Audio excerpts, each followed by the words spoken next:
আসসালামু আলাইকুম। আমি হ্যাপি কিচেন থেকে আপনাদের সবাইকে স্বাগতম। আমার আজকের রেসিপি কোনো রকম মশলা ছাড়া ঝাল পেঁয়াজ দিয়ে হাতে মাখা ইলিশ মাছের তরকারি।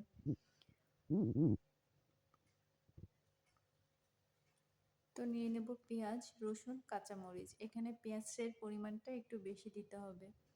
পরিমাণ মতো লবণ আর হলুদ, গোটা জিরা,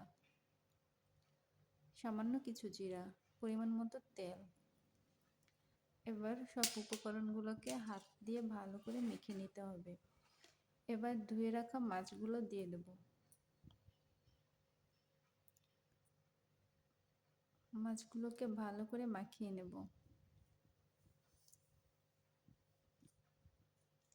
দিয়ে দেব সামান্য পানি, খুব বেশি পানি লাগবে না। এবার চুলাটা অন করে দেব।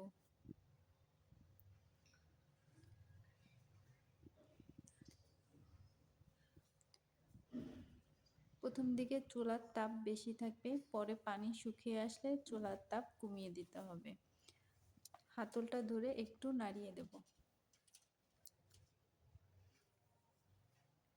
তো মাছ থেকে যখন তেল ছেড়ে দেবে, তেল ফুটে যাবে, তখনই রান্না হয়ে যাবে। তো আমার মাছ থেকে তেল ফুটে গেছে, মানে আমার রান্না হয়ে গেছে। খুবই সহজ আর খেতে খুব মজা। আপনারাও বাসায় এভাবে ট্রাই করতে পারেন। আল্লাহ হাফেজ।